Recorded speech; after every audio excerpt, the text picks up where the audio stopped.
webinario, que titulamos Hablamos sobre sostenibilidad en el marco del máster de formación permanente en responsabilidad y sostenibilidad corporativa de la Universidad Politécnica de Valencia, que coincide con el inicio esta semana de nuestro diploma de experto en responsabilidad y sostenibilidad corporativa y con la impartición de también la asignatura dentro del máster de la asignatura de comunicación y reputación corporativa. Bueno, con todo esto, bueno, creamos paralelamente a la impartición de nuestros títulos y de nuestra formación, pues actividades complementarias apoyándonos en algo de lo que nos sentimos muy orgullosos, que es nuestro Consejo de Empresas, donde organizaciones sensibles y conocedoras de estos temas que los aplican y realizan buenas prácticas en sostenibilidad, pues tenemos el lujo de contar con su apoyo, con su reconocimiento a través de la participación de este foro de intercambio, de búsqueda de sinergias entre la universidad y la empresa. La semana pasada estuvo con nosotros la CEO de Mutua Levante, Elena Turrión. Hoy nos acompaña Daniel Lois, director de Responsabilidad Social Corporativa y Sostenibilidad de Sodexo Iberia, que bueno, nos va a hablar un tema sugerente, más allá de las buenas prácticas o de su experiencia y las buenas prácticas de su organización, un tema tan sugerente como el de transformación empresarial a través de la sostenibilidad, donde conversar pues, sobre estos temas y que bueno, nos traslade pues, las experiencias que él vive desde este departamento de su organización. Bueno, Daniel, por un poco hacer la introducción, tiene formación de ingeniería, es ingeniero de caminos de formación, pero bueno, se dedicó rápidamente en estos temas, ha estado en organizaciones en departamentos de sostenibilidad como Resol, El Corte Inglés, ERUM, una industria del plástico de la Comunidad Valenciana líder, y actualmente en Sodexo y Iberia, que ahora lo comentará. Es una persona muy vinculada al ámbito de la sostenibilidad, que también pues, tiene inquietudes docentes y participa en diferentes programas de formación y bueno, nosotros siempre estamos encantados. Ha tenido que venir de Madrid cuadrando la agenda, pero bueno, hoy vamos a aprovechar su presencia para eso, nos ponga al día de eso, su última etapa profesional en una empresa como Sodexo, los retos que está afrontando y un poco pues compartir las reflexiones que sobre este tema le están surgiendo en el día a día de su actividad, ¿no? Y de los problemas que le surgen. Muchas gracias, Daniel, por estar esta tarde aquí con nosotros y nada, te dejamos ahora un espacio que nos cuentes y después abrimos un turno de conversación de preguntas. Perfecto, genial. Gracias por la introducción. Gracias a los que estéis aquí presencialmente aquí en la terreta hoy y a los que estéis ahí conectados desde Latinoamérica y desde otras partes de España. Bueno, nada, pues por parte de Sodexo, encantados de colaborar con la universidad y sobre todo ver cómo el Consejo de Empresas va creciendo, ¿no? Al final creo que uno de los retos más complejos que tenemos como empresas es firmar acuerdos con la universidad, pues porque la burocracia está ahí, pero en cambio con vosotros ha sido muy fácil, hay mucha proactividad y sobre todo hay mucho networking entre empresas, ¿no? Entonces se está creando una red de contactos entre empresas muy positivo y que eso al final repercute en el máster y el boca a boca está funcionando muy bien, así que nada, encantado de participar. Llevamos año y medio en el Consejo de Empresas y seguro que queda mucho más y bueno, pues a través de pequeñas colaboraciones viniendo a la terreta, que siempre nos acoge muy bien y donde eso tenemos mucha actividad en la Comunidad Valenciana y en Valencia a nivel de cafeterías y comercios, que ha contado un poco la actividad, pero bueno, estamos muy vinculados con Valencia, es una ciudad en España súper importante, con un sector primario muy importante, muy cercano, como esta mañana hemos estado viendo en otra charla de la gestión de la cadena alimentaria. Y bueno, pues con muchas ganas de poder compartir lo que hacemos en Sodexo, en qué punto está la sostenibilidad. Yo tengo la suerte que hace 10 años, 11 años, decidí apostar por la sostenibilidad, más por intuición y por corazón, más que por convencimiento. Y bueno, al final, después de 11 años de la sostenibilidad, me doy cuenta que es un mundo apasionante, es un mundo donde hace falta profesionales capacitados y donde hay cabida para perfiles muy distintos, y que al final la sostenibilidad ha pasado de ser algo totalmente accesorio a convertirse para mí en algo totalmente transversal, ¿no? Entonces, bueno, yo quiero contaros un poco, o sea, la hoja de la presentación es, bueno, al final la sostenibilidad está en boca de todos. En los últimos 5 años, sobre todo, y me voy a decir desde 2019, 2018, ha habido un boom tremendo y todo el mundo se ha subido al carro, ¿no? Entonces, lo que quiero compartir con vosotros es cómo yo he visto esa transformación y, sobre todo, teniendo en cuenta que esta charla es fundamentalmente para alumnos, para estudiantes, bueno, pues contar cómo veo yo el presente y, sobre todo, cómo veo el futuro, ¿no? Y la importancia que tiene adquirir competencias en este ámbito y la importancia que tiene moverse. Voy a estructurar la presentación en 3 bloques. Al final es contaros cuál es el modelo de negocio de Sodexo, quiénes somos, porque somos un gigante, eso es la verdad. Luego contaros y dedicar un tiempo a la parte del propósito, ¿no? Que se escucha muchas veces en Memoria de Sostenibilidad o en Speed, del propósito de la compañía. Bueno, quiero compartiros cuál es el propósito, porque al final es lo que nos mueve como compañía, ¿no? O sea, cuál es lo que realmente nos empuja cada día. Y luego, pues quiero compartir con vosotros unas claves de por qué la sostenibilidad se ha vuelto tan importante a nivel empresarial. La sostenibilidad ha pasado en los últimos 10-15 años a convertirse en algo un tanto accesorio o algo bastante externo a convertirse en algo totalmente transversal y muy centrado en el negocio. Y claro, en esa transformación, bueno, pues toca entenderla bien, entender bien sus magnitudes y, sobre todo, ver cómo aplicarla. Entonces, quiero compartir un poco mi experiencia personal y sobre todo profesional, y bueno, pues después tener con Gabriel una charla sobre, bueno, pues que eso lo que os va a servir de cada día de mañana a, bueno, pues a servir profesionalmente y personalmente. Lo primero que os digo es que estéis en el lugar adecuado, en el sentido, y no por esta tarde, sino porque creo que desarrollar competencias en sostenibilidad, lo que yo he vivido es que trasciende a la propia empresa y tu propia labor. Como decía Gabriel, yo doy clase. Tengo la suerte de dar clase hace un par de años en la Complutense en un máster de marketing, doy el módulo de sostenibilidad, y lo que insisto mucho a los alumnos es la sostenibilidad es que os va a llegar de una forma u otra, de forma más directa, más indirecta, pero es un área que os va a llegar. Entonces, por lo tanto, cuanto mejor asimiléis conceptos internamente en vuestra empresa y vuestra trayectoria, más os va a servir y mejor, más competentes vais a ser, ¿no? Y más vais a poder crecer.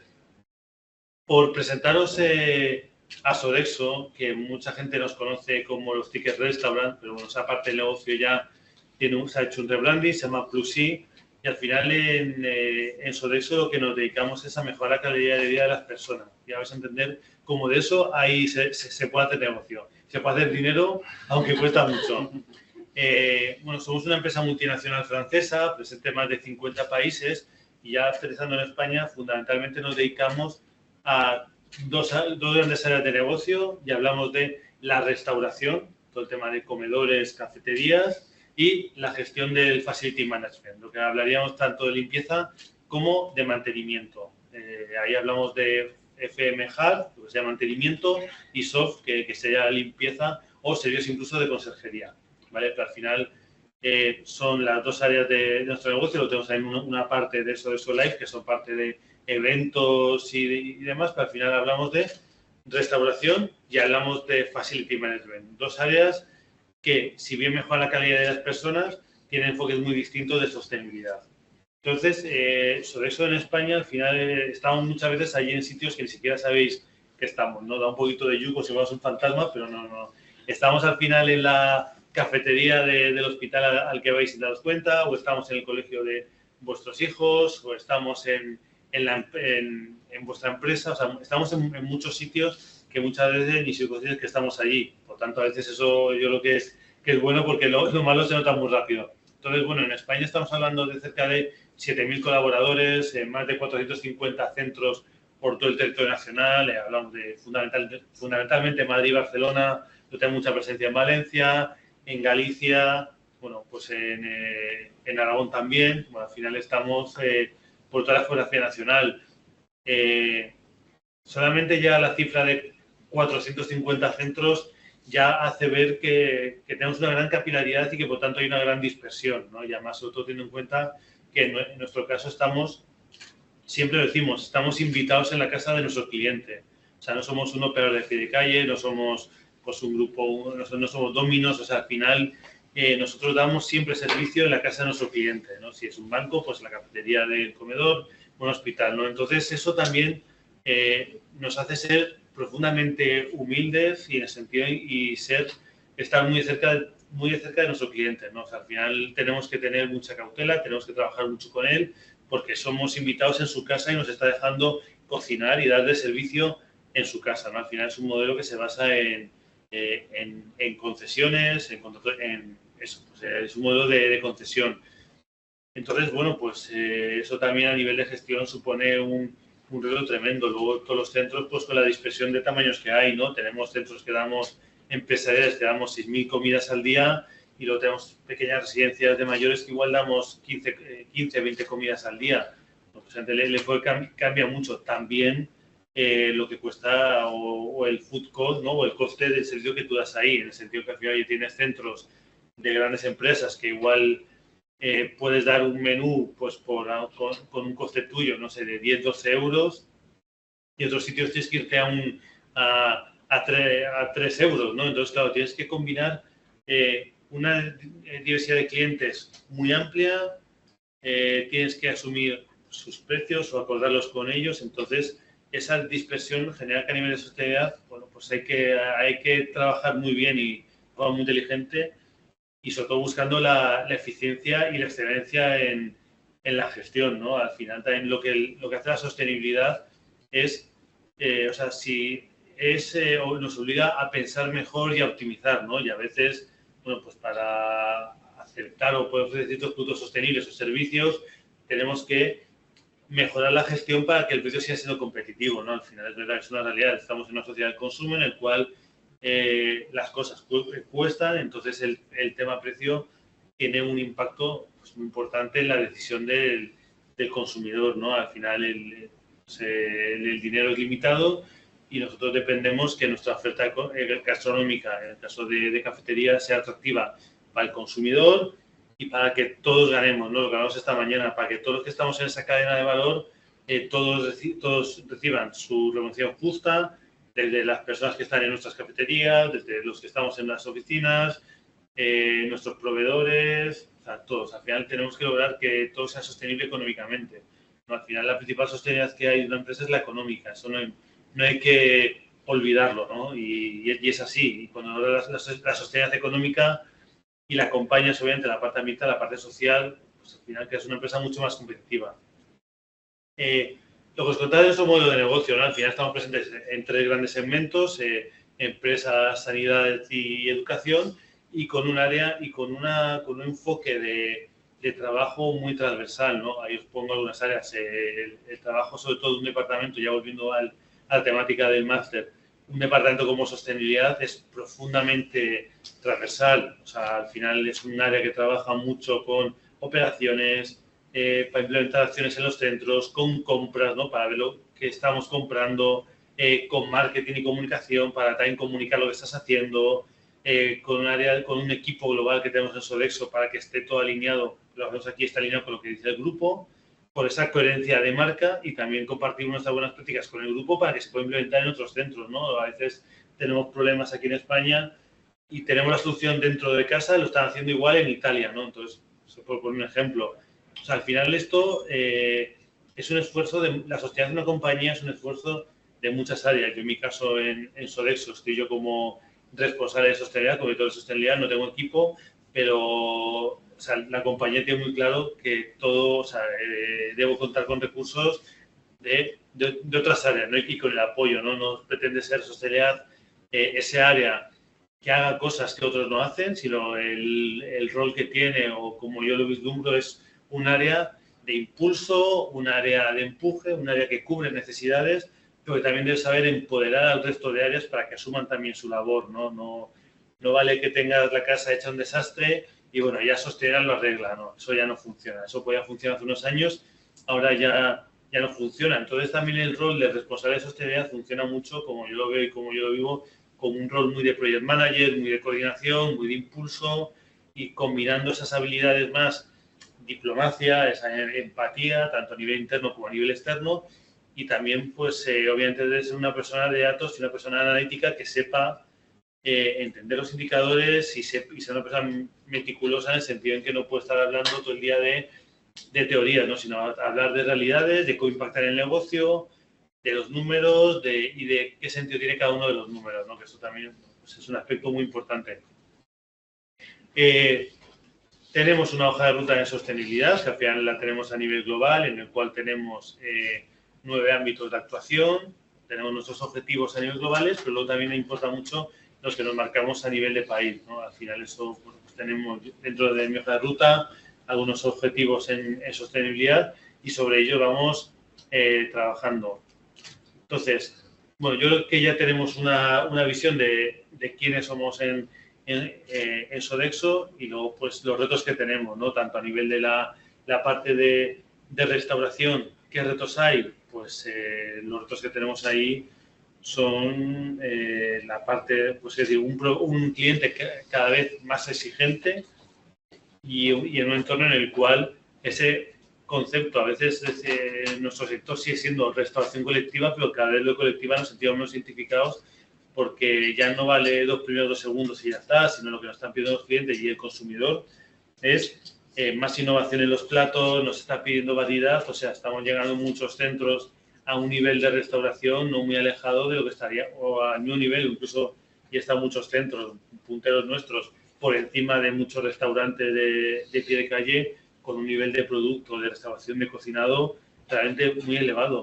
Y eso nos lo están pidiendo, porque al final también es la forma de seducir a ese consumidor, bueno, a ese cliente, ¿no? Nosotros distinguimos cliente suele ser nuestro interlocutor empresa, nuestro interlocutor universidad, es el área con la cual trabajamos, y luego está ese consumidor que es el que decide si consume o no nuestras cafeterías, ¿no? Luego hay muchos modelos de operación, hay casos en los cuales pues el 100% del menú está subvencionado por la empresa, ¿no? En otros casos no está subvencionado, en otros casos tiene una parte de subvención, en otros casos estás ubicado en unas instalaciones de la empresa en la periferia, donde no hay nada más cerca, entonces tienes el mal llamado consumidor cautivo, que a un cautivo puede decidir llevarse su tupper.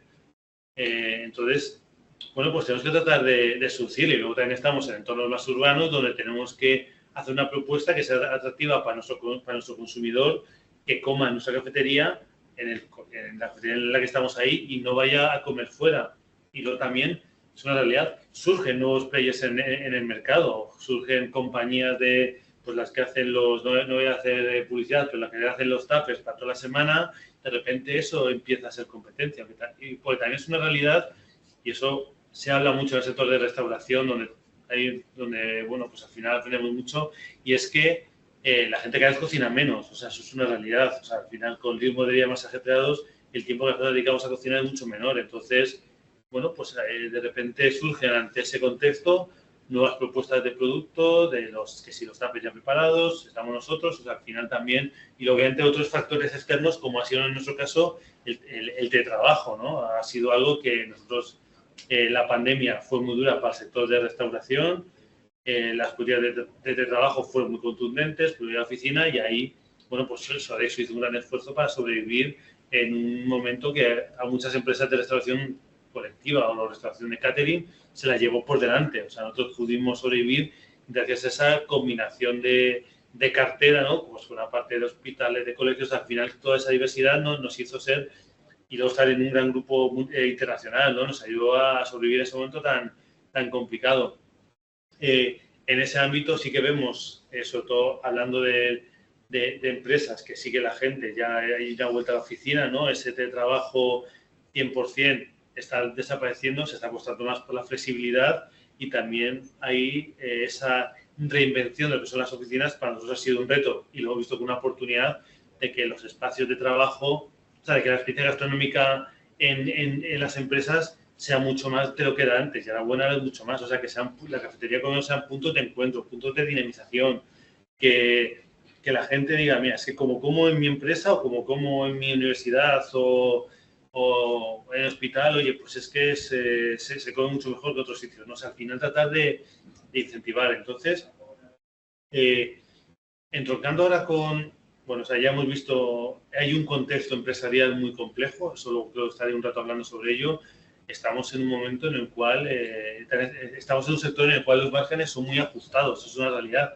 Pero es que la realidad de los márgenes ajustados es una tendencia creciente en el sentido en que cada vez se pide más transparencia en la cadena de suministro, ¿no? Y, o sea, al final lo que quieres saber, hemos estado muchos años con una opacidad total de, no sé, me compro unas zapatillas por 80 euros, pero no sé realmente cuál es el escandallo, ¿no? Cuál es el desglose de todo, y ahora nos encontramos un consumidor que quiere saber cuánto cuesta de cada cosa, ¿no? Está el típico ejemplo de la gasolina, ¿no? El que ponen de, oye, pues del 1,50 son 30 céntimos, no sé qué, 20 no sé cuánto, 50, bueno, pues a nosotros también los clientes nos empiezan a pedir ese tipo de transparencia y hay que estar listo para dársela, o sea, hay que estar preparado para dársela. Entonces, estamos en una era en la cual la transparencia de información es cada vez más importante y eso va a ser un driver muy importante para las empresas que deben estar listas para afrontar esa transparencia. Y sobre todo, al final hace que más honestidad con tu negocio y con cómo generas beneficio, ¿no? Entonces, entrando ya en la parte del propósito transformador, hay una frase de Bukowski que a mí me gusta muchísimo y es: si te sale ardiendo a lo más profundo de ti, no lo hagas, ¿no? Al final creo que esto es algo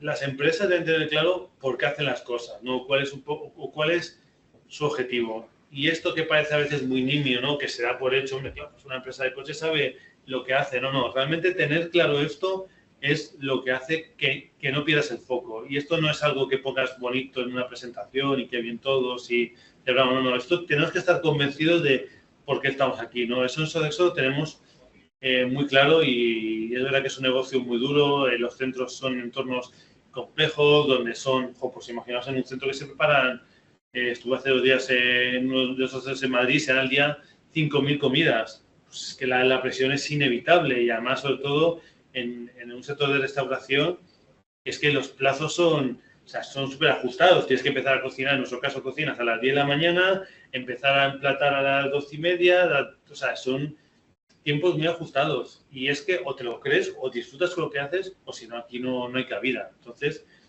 el que la empresa esté convencida de lo que hace parece algo muy obvio, pero hay muchas empresas que se han quedado por el camino que no tenían claro qué estaban haciendo, cuál era su objetivo, ¿no? Yo creo que, bueno, pues un caso que mencionan muchas escuelas de negocio fue el caso de Nokia, ¿no? En su momento, de cómo de repente desapareció. Nokia era la empresa líder en los móviles y de repente tenía un enfoque o se centró tanto en el producto que no sé, que se olvidó de para qué lo estaba haciendo, ¿no? Cuál era el objetivo. Y vinieron otros competidores que se lo comieron, ¿no? Como pasó en su momento con, no sé, de Fuji o Kodak, con el tema de cámara digital. Bueno, hay que estar muy alerta a qué está pasando en el mercado y tener claro qué es lo que estás haciendo tú, ¿no? Entonces, nuestro propósito, pues, mejorar la vida cotidiana de las personas para crear una vida mejor para todos. Y esa frase, que parece una frase de Mr. Wonderful, tiene mucho detrás, ¿no? O sea, hay que entenderla, ¿no? O sea, nuestro negocio depende de que la persona que venga a nuestra cafetería sienta que su vida ha mejorado un poco, que le hemos hecho pasar un buen rato por estar comiendo con nosotros.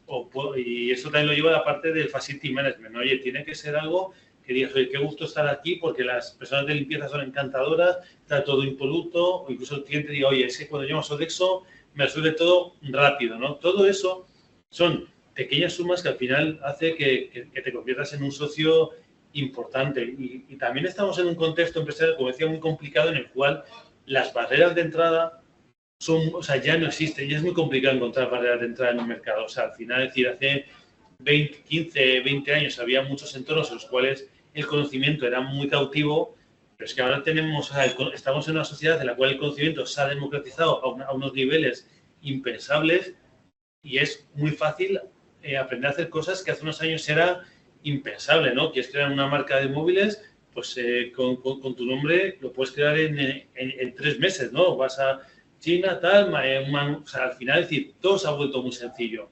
Y también, y esto es una teoría más personal que compartía con compañeros, y es que las barreras de entrada se han reducido, pero tampoco es muy complicado retener a los clientes. O sea, y esto es algo que hay que tener en cuenta por la sostenibilidad y también porque nos hemos dado cuenta que la retención del cliente roza la utopía. O sea, lo que comentábamos antes en la comida. El cliente es infiel, o sea, el consumidor es infiel y se mueve por la conveniencia y lo que mejor le viene.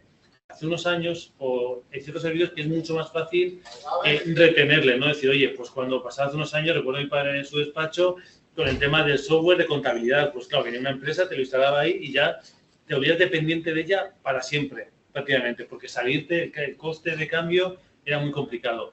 Eso ha desaparecido. De hecho, incluso puede ser que haya propuestas de servicios en los cuales tú valores tanto lo fácil que te supone utilizarlo como la facilidad que tienes si lo quieres dejar de usar. O sea, el consumidor no quiere sentirse preso. Aunque el servicio sea mucho mejor, pero quiere sentirse libre. Nosotros lo estamos viviendo. O sea, yo puedo hacer un proyecto maravilloso, pero eso sí, si te pongo las barreras de entrada-salida, de no es que si me voy, te tengo que desmontar todo el edificio. Pues eso para un cliente puede ser motivo de no ir contigo, porque lo que quiere sentirse es que sigue siendo libre. Y a los consumidores nos pasa lo mismo, ¿no? Con muchas plataformas que igual nos encantan los contenidos que tienen, pero si sintiéramos que si no queremos dejar de consumir o de no suscribirnos más, bueno, para la suscripción fuese muy complicado, nos mataría, o sea, nos haría no atractivo eludirnos. Entonces, todo esto va contado es que es un entorno de juego muy complicado y que la atención del consumidor es fácil. Nosotros lo vemos, o sea, no bajamos la guardia con ningún cliente, por muy bien que estemos con él, porque somos conscientes que nosotros sí somos conscientes que somos los mejores en lo que hacemos. Hay otros que también saben hacer lo que hacemos, no tan bien, pero lo saben hacer. Entonces, no hay que bajar la guardia. Hay una frase que, entonces, bueno, el propósito debe ser de alta dirección.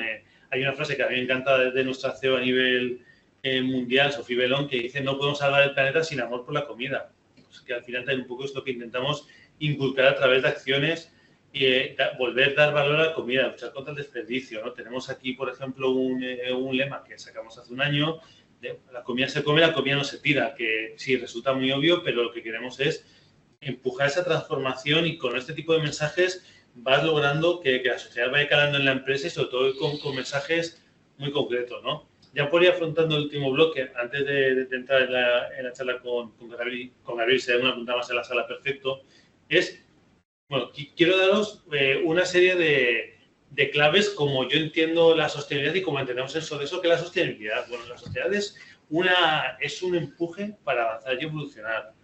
O sea, la sostenibilidad hace 10 años era, pues sí, vamos a hacer aquí una cara solidaria, tal, que eso está muy bien, pero ahora va mucho más allá. O sea, no puedes depositar eso en acciones sociales puntuales. La sociedad te hace como empresa ser más inteligente, te hace entender mucho mejor tu entorno, y ahí están, o sea, al final muchas veces, porque ahora cada vez más o sea, bueno, en el sector financiero es uno de los sectores que más empuja la sostenibilidad, porque, bueno, al final el sector financiero se ha dado cuenta que, más allá de regulación, pero se ha dado cuenta que una compañía que realmente tiene una buena sostenibilidad, y siendo un concepto súper ambiguo como lo estoy diciendo, una compañía que trabaja muy bien la sostenibilidad es una compañía más competitiva, con menores riesgos y más inteligente. O sea, al final, y esto los índices de los analistas de agencias de rating y demás que trabajan mucho por el sector financiero, bueno, se han dado cuenta que aquellas compañías que trabajan muy bien la parte de sociedad, la parte ambiental, su cadena de suministro, su gobernanza, o sea, si tienes bien trabajado todo eso, igual en el corto plazo no es la empresa más rentable del mundo, pero en el largo plazo al final están ahí los datos y eres una inversión mucho más segura. O sea, al final es una empresa que tiene un radar mucho más amplio, ¿no? Y ese radar y el contemplar ciertos ámbitos donde antes no se contemplaba, te hace una empresa más inteligente, te reduce riesgos y te genera también oportunidades. Y luego estamos en un punto en el cual, si queremos resultados distintos, o sea, no podemos hacer lo mismo, ¿no? Tenemos que innovar y repensar. O sea, hay ciertas cuestiones, o sea, la sociedad está un poco también ahora en una encrucijada, en el sentido en que, como consumidores, tenemos que renunciar y cambiar ciertos hábitos, pero ese cambio no puede ser tan sustancial que nos suponga un esfuerzo tan elevado que lo hagamos una vez y no lo volvamos a hacer. O sea, tenemos que encontrar ese equilibrio. Si para esa transformación creemos que simplemente para el tema, por ejemplo, del packaging de un solo uso que hablamos esta mañana, Si creemos que eso se soluciona cambiando pajita de plástico por pajita de papel, no nos estamos centrando en nada. O sea, estamos simplemente desplazando el problema, ¿no? Tenemos que, pues, que repensar, ¿no? No decir, me quito un residuo pero genero otro. Entonces, la sostenibilidad va mucho eso de, oye, de innovar, de replantearnos muchas cuestiones, ¿no? Vinculadas con la movilidad, con energía. Bueno, al final nos empuja a eso, ¿no? Vamos a tener que innovar y que repensar. O sea, no va a cambiar una cosa por otra. Solo lo hablamos esta mañana en otra charla. Al final también te supone gestionar de forma distinta, ¿no? Y hacer ajustes en la gestión para que los cambios tengan impacto. Y luego esto soy un convencido pleno. Al final la sociedad es una oportunidad, no es una obligación. O sea, es verdad que a nivel de legislación está viendo muy fuerte, sobre todo dentro de Europa, pero si se empieza a conceber como una obligación, nos estamos perdiendo el 80% de la película. O sea, al final, de toda exigencia hay oportunidades, de todo marrón hay oportunidades, como decía esta mañana, y hay que saber leer el contexto para encontrar las oportunidades, que las hay, pero no son fáciles. Eso yo también lo digo mucho en los foros en los que estoy. Ya la sostenibilidad básica de cambio mis luces de toda la vida por LED y ya lo he hecho bien, eso ya lo siento, pero ya esa asignatura ya la hemos pasado. O sea, ya hay que ir a otra cosa. O sea, ¿y qué pasa? Que cada avance es más complicado que el anterior. Es una obviedad. Si la sociedad fuese sencilla y seríamos todos sostenibles. No, es complejo. Y hay que tener en cuenta que los impactos que generas en una acción pueden impactar en otro. Ponía un ejemplo esta mañana. Si decidimos terminar con los envases de plástico de un solo uso y lo paso todo a papel, pues no puedo poner el chuletón, por un ejemplo, en papel. ¿Por qué? Por seguridad alimentaria, porque genera otros impactos, porque puede generar bacterias, porque reduce el tiempo de conservación y, por lo tanto, genera más desperdicio alimentario. Toda acción tiene sus impactos. La clave es entender qué impactos secundarios me genera. Porque al final, a veces, la bolsa esta mañana, ¿qué es mejor? ¿La bolsa de supermercado de papel o la de plástico? Pues no puede ser gallego como mi familia paterna. Pues depende. Oye, ¿vas a usar la bolsa de plástico 30 veces? ¿Y la papel vas a ser tan descuidado que la vas a rajar en cuanto metas el cartón de leche? Depende. Al final creo que hay que ver todo en perspectiva y sobre todo, y no quiero ser ambiguo, pero no todo es malo y bueno per se, ¿no? Coche ético bueno o malo. O sea, estamos en una sociedad que también busca mucho la polarización. Esto es bueno, esto es malo. Pues no, pues la sociedad no va de eso, no va de buenos o malos, va de contexto y de entender todo el marco y a partir de ahí tomar decisiones. Y también, yo insisto mucho, el 1% de algo es mejor que el 100% de nada. Pero también ser consciente de hasta dónde podemos llegar y cómo podemos ir avanzando, ¿no? Ahí, por ejemplo, temas de compra local con nuestros clientes, pues obviamente no puedo ir a un nivel de porcentaje de compra local de un entorno como un Galicia, pues un entorno como Albacete, por poner un ejemplo. O sea, tengo que ser un poco coherente. Pero sí, pues la clave también es la coherencia y la transparencia. Otra clave es, oye, escuchar los grupos de interés, ¿no? Que esto es como muy de los másteres del SC, pero si realmente la escucha del grupo de interés te hace tener todo mucho más controlado. O sea, te hace saber, oye, ¿qué quiere la administración pública de mí? ¿Qué me piden mis clientes? ¿Qué me piden mis consumidores? ¿Qué me piden mis proveedores? Mis empleados. O sea, y cuando me hace tener ese entendimiento pleno, me hace tener una mucha mejor visión de quién soy yo como empresa y qué oportunidades puedo tener. Porque a veces ahí surgen oportunidades de colaboración y te dicen, oye, ¿por qué no estáis haciendo esto? Pues no se les ha ocurrido. Pues vayamos a por ello. Lo que insistía, lo fácil ya está hecho. O sea, lo fácil, nos queda mucho para hacer de lo fácil, pero hay que empezar a pensar, o sea, hay que empezar a pensar un poco más a lo grande y empezar a buscar otro tipo de soluciones que tardarán, que necesitan tiempo, necesitan su maduración, pero hay que apostar por esa vía.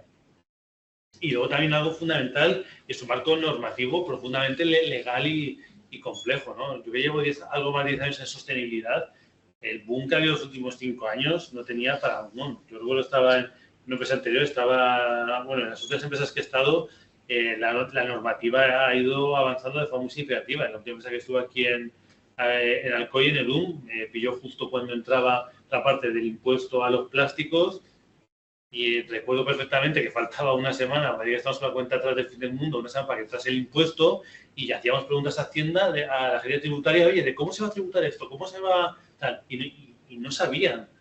Y pues la ley entra en vigor, no tenemos claro cómo facturar, ¿no? Cómo repercutir ciertas cantidades de plástico de un solo uso, porque se usaba para los flejes, para los embalajes, al siguiente eslabón de la cadena. Y no te lo sabían decir. Entonces, es un marco legal y complejo.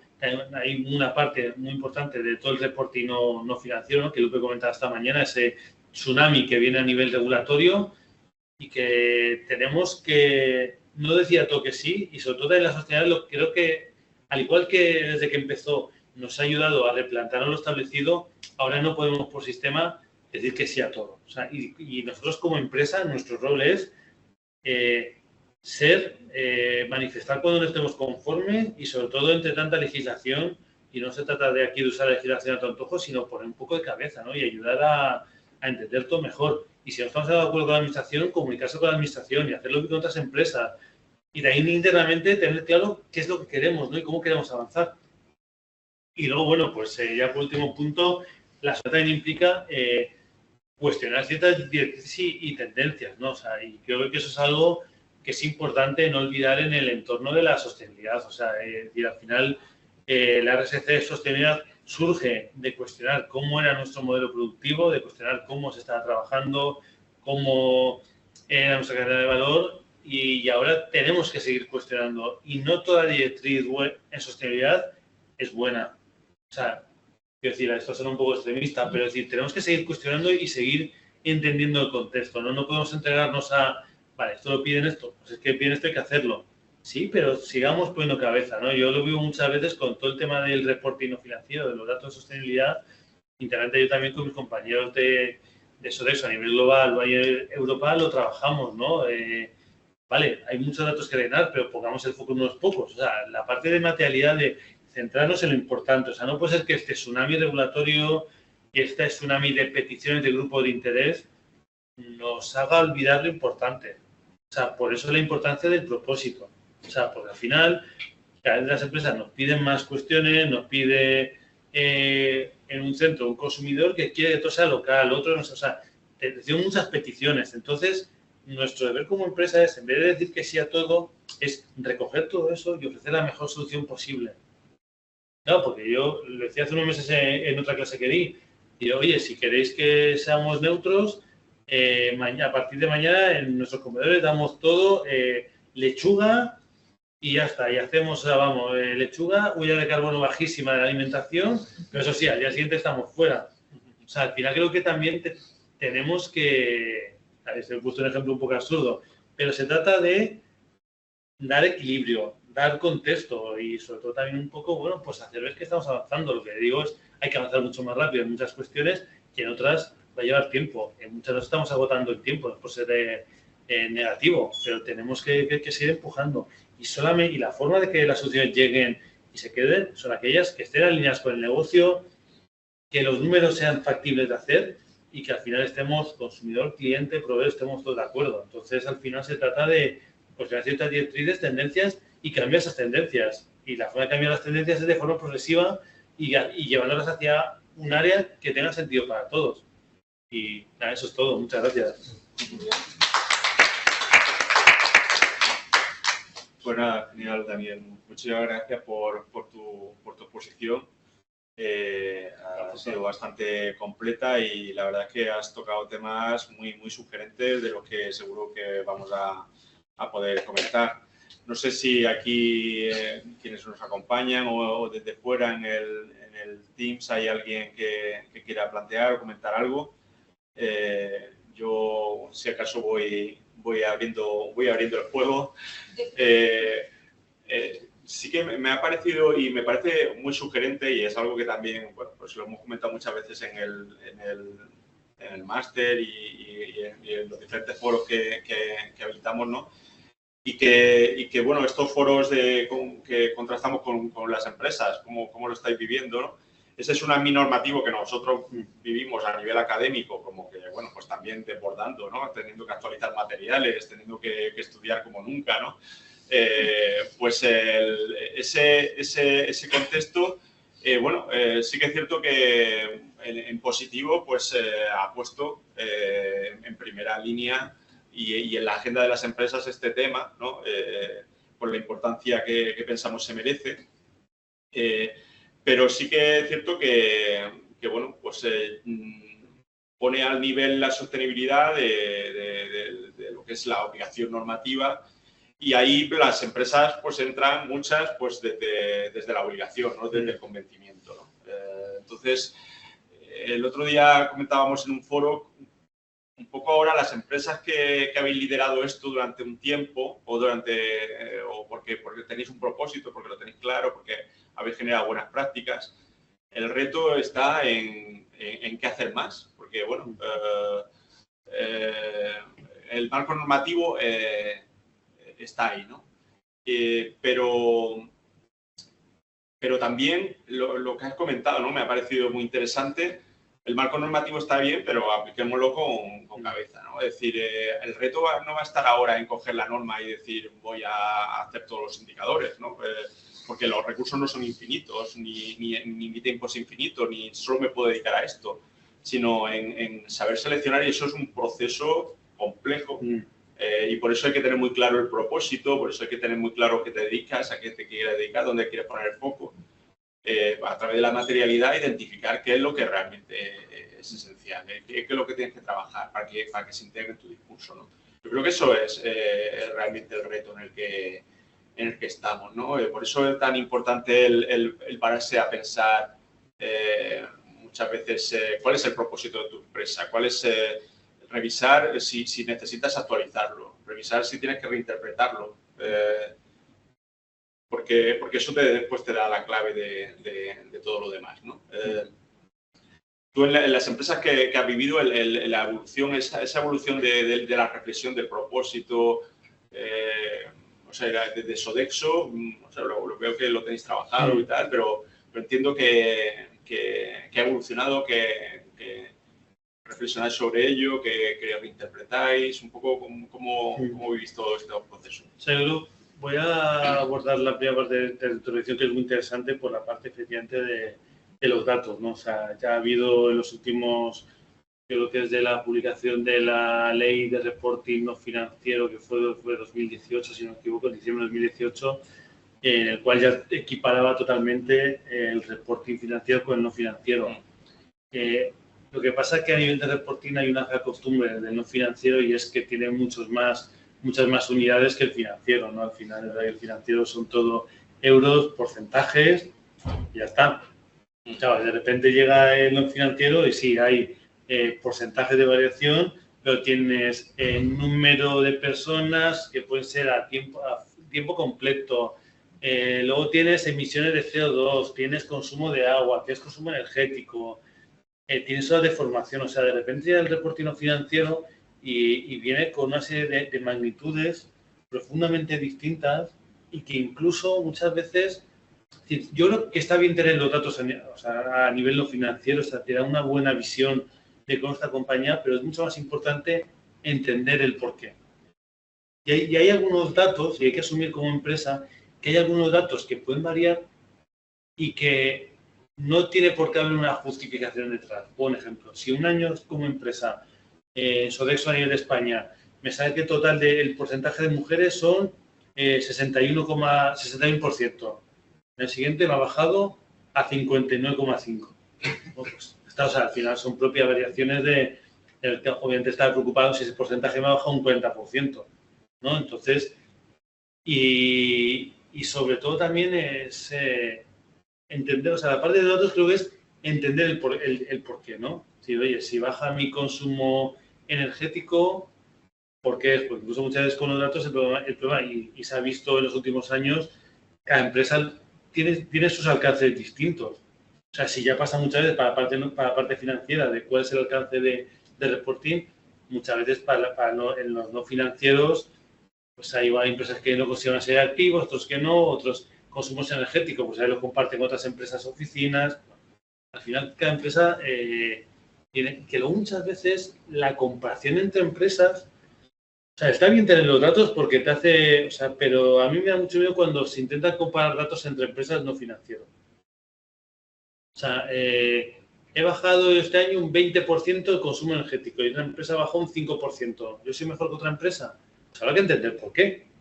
Habrá que entenderlo y resulta que he desconsolidado o resulta que he vendido 20 activos o resulta que es que yo el año pasado, o sea, este año bajé un 5% porque el año pasado bajé un 40%. O sea, también hay que ver un poquito la película a nivel de datos, ¿no? Y sobre todo, si son importantes la evolución a nivel no financiero todavía más importantes. Entonces, volver a darle esa interpretación. Y luego, con lo que decías del propósito, bueno, creo que es algo que muchas veces no se valora lo suficiente. Yo sí que he visto que las compañías cada vez le están dando más importancia y también porque un propósito contundente es una forma de seducir a tus empleados, tanto a los actuales como a los potenciales. Es decir, nosotros hacemos esto. Porque es verdad que ahora estamos en un entorno empresarial tan complejo que es que las empresas, o sea, ya ni siquiera la empresa que hace libros hace solo libros, hace mucho más.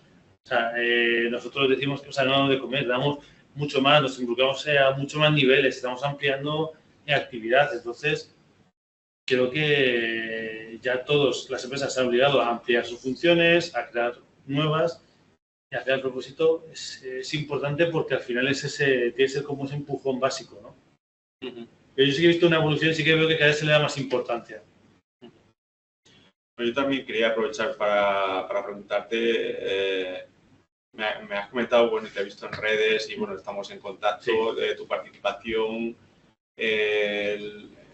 hace unos días en temas de campaña muy activo del desperdicio alimentario.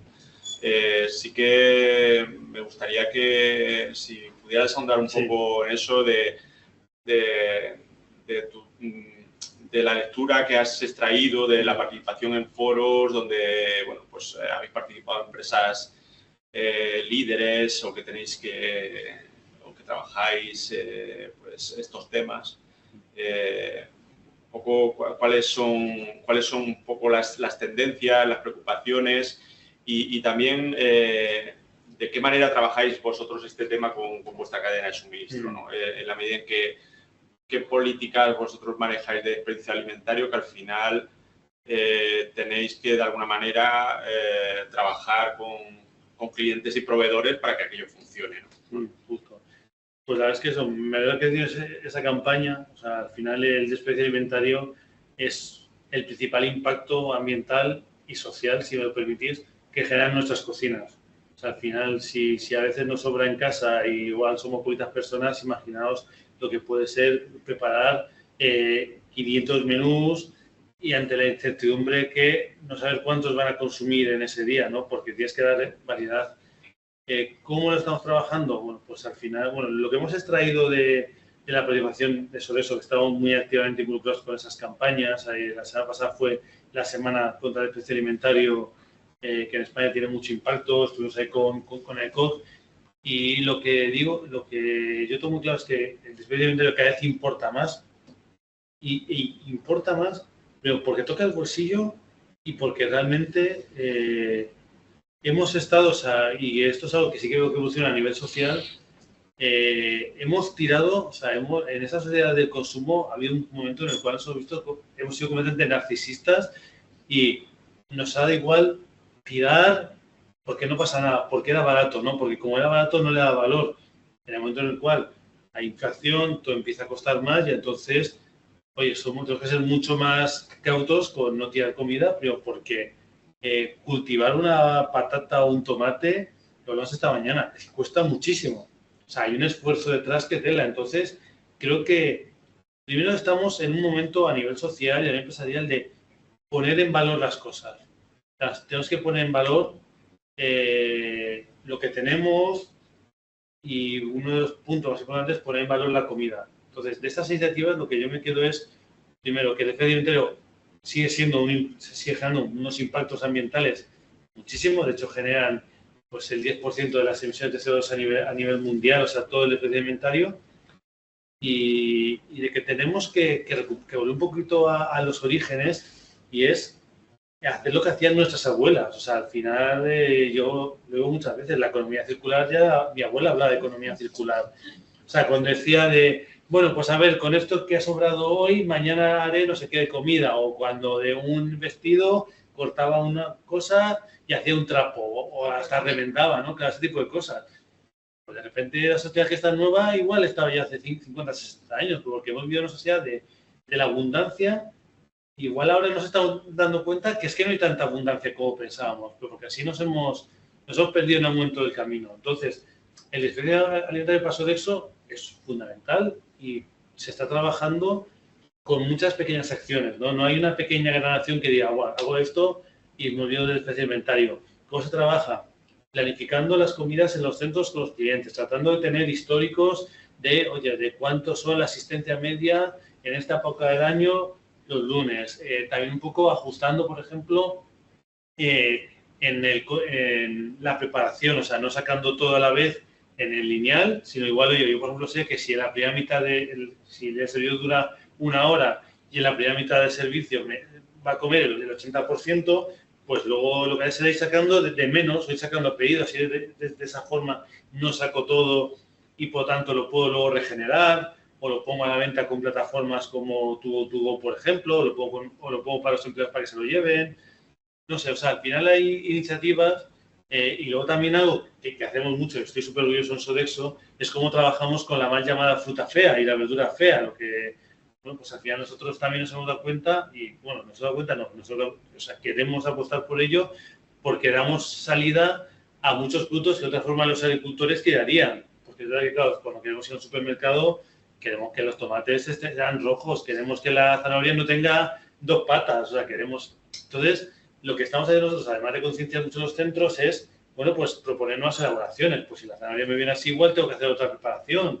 O si me viene un tomate algo menos maduro de lo habitual, que no puedo poner en ensalada, pues igual tengo que hacer una crema de tomate, ¿no? Un gazpacho, ¿no? O sea, al final y eso nos obliga a ajustar la planificación. Oye, pues igual la semana pasado mañana iba a haber gazpacho o iba a haber una crema de verdura, pues hago un gazpacho. O sea, al final te nos obliga a esa flexibilidad, porque el objetivo es que no se tire absolutamente nada. Entonces, yo diría eso, primero, con planificación en la compra, eso lo hablamos esta mañana, oye, empezando a planificar a 4 o 5 meses los menús, mis demandas de productos, y luego ya pues en las cocinas tratando de aprovechar al máximo. Por ejemplo, ahora algo que estamos haciendo es cada vez freímos más las patatas con la piel, que quedan súper ricas. Pues oye, es una forma también de esa piel no desperdiciar, o si pelamos alguna naranja, usar eso como agua saborizada.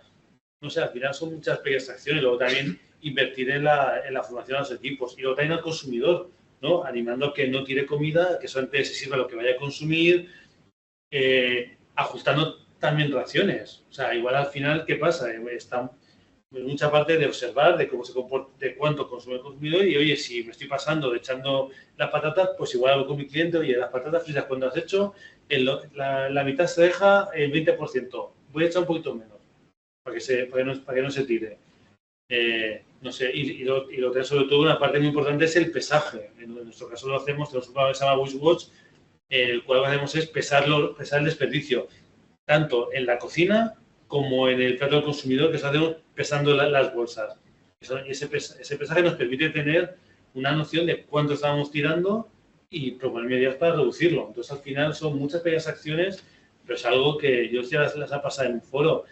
Tirar comida nos tiene que empezar a molestar, o sea, pero nos tiene que empezar a molestar ya, no es como, ay, me tiro una naranjita, no, o sea, a veces tiro algo de comida porque se me ha pasado, de repente un tomate se ha quedado al fondo, la segundo, pero te juro que cuando lo tiro es que se me parte el alma, o sea, o intento aprovechar una parte, o sea, nos tiene que doler tirar cosas, y no solo tirar comida, nos tiene que empezar a doler que haya cosas que no las estemos cuidando y que por tanto duren menos, ¿no? Entonces, bueno, al final se trata de la forma de consumir, o sea, hemos dado una estrategia de consumir más, lo que hacer es consumir mejor.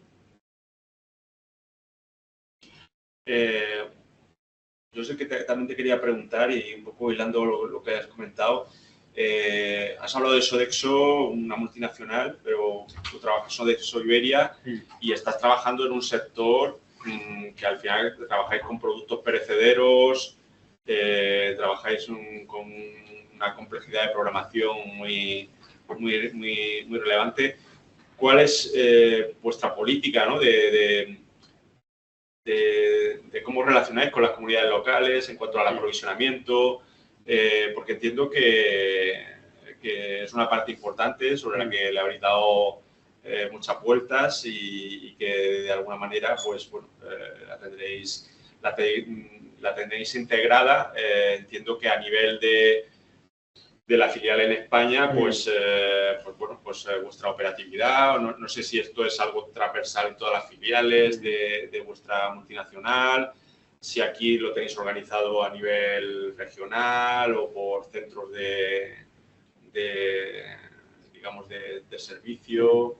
O sea, ahí, por ejemplo, o sea, la verdad es que el tema de la compra es uno de los principales retos que tenemos, ¿no? Lo digo esta mañana, para vender sostenibilidad debes comprar sostenibilidad y realmente hacer la parte de la compra para nosotros es súper estratégica. Al final, pensar que servimos a 450 centros en toda España. Entonces, ¿cómo nos organizamos? Bueno, pues hay un fantástico equipo o sea, nosotros al final trabajamos la compra en dos vertientes. Uno es esa compra más transversal o esa compra nacional, en el cual ahí hablamos de, por lo general, productos que pueden ser servidos en todo el territorio nacional, y ahí se puede tirar de grandes distribuidores, ¿vale? Porque al final es verdad que bueno, pues o lo haces de esa forma, si no muchos centros no podrían recibir producto. Entonces nos apoyamos en grandes distribuidores para esos grandes volúmenes de compra y oye, también las condiciones son mucho más positivas, la gestión es más sencilla y ya eso lo distribuimos a los distintos centros, ¿vale? Hablamos ahí de una compra a nivel nacional, pero esa compra nacional debe complementarse con una compra local. Entonces, ¿cómo lo tenemos trabajado ahí?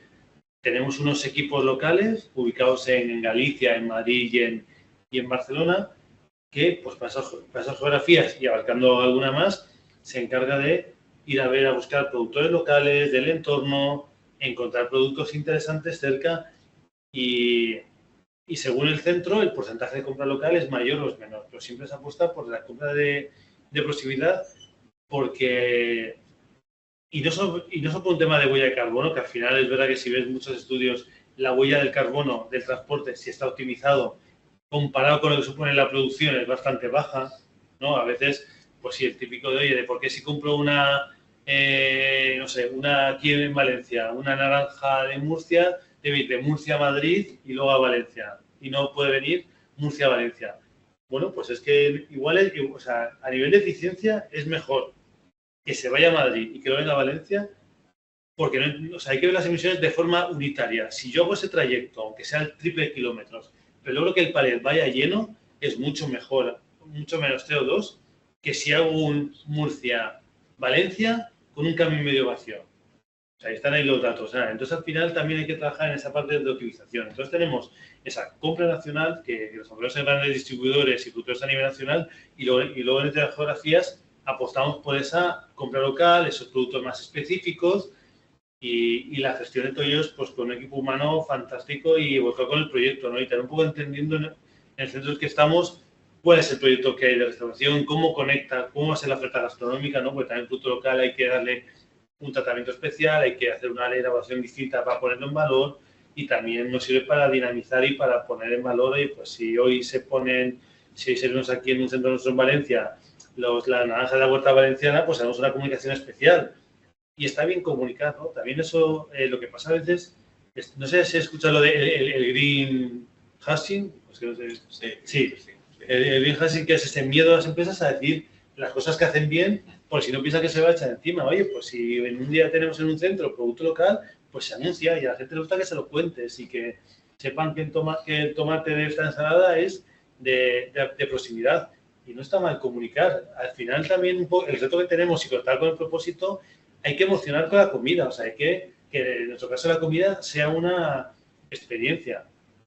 Entonces, al final, eso, la parte de compra, la clave es claridad con proveedores y sobre todo lograr una gestión eficiente. Porque, claro, trabajando con los proveedores que tenemos, toda la geografía, hay que buscar también la eficiencia. Hay que combinar un poco la parte más de grandes volúmenes y de gestión más amplia con esa compra más específica, ¿no? Y es el modelo perfecto para coexistir, porque si hiciéramos solamente la parte de compra local, no podemos dedicarnos al sector que nos dedicamos, debe ser un restaurante mucho más específico, mucho más de nicho, y si solamente hiciéramos la parte a esa gran distribución y no hiciéramos la parte de compra local, perderíamos una parte de nuestra señal de identidad, que es ofrecer esos productos locales en centros en los cuales estamos. Entonces, creo que al final es buscar el equilibrio y hacer una compra, o sea, no comprar más, sino comprar mejor, ser más inteligente. Y eso también nos obliga a no todo proveedor local, vale, oye, hay que tratar de ayudarle a que ayudarle con la logística. Pero sobre todo también entender que no puedes comprar a todo el mundo y que tendrías que buscar una eficiencia. Oye, en el entorno de mi actividad de Valencia no puedo comprar igual a 20 productores de naranjas. Tendré que optimizar. Pues también la forma de descentralizar es, les das volumen y les das viabilidad. Entonces hay que hacer ciertas concesiones. Pero yo diría que las claves de la estrategia de compra es transparencia, es foco también, o sea, en el negocio y darle valor a la compra. Y ahí tenemos unos equipos fantásticos que están involucrados. Pues la verdad es que se ha pasado la hora programada volando y la verdad pues vamos a tener que dejarlo aquí, no porque nos habíamos comprometido una hora, que es un compromiso, que tenemos que ser responsables y mantenerlo, sino porque tienes el tren de vuelta y te quedas en Valencia, lo cual, bueno, en casa y no hay problema, ¿no? Pero bueno, tienes que volver a Madrid y bueno, pues nada, Daniel, muchísimas gracias por estar aquí, el esfuerzo que has hecho hoy en la agenda. Ya sabes que estás en tu casa, ya seguro que he encontrado nuevos foros en los que nos sigas contando pues todos estos retos de gestión, como lo estáis abordando, que son también pues, momentos de reflexión, de aprendizaje en muchos aspectos. Muchas gracias. Gracias.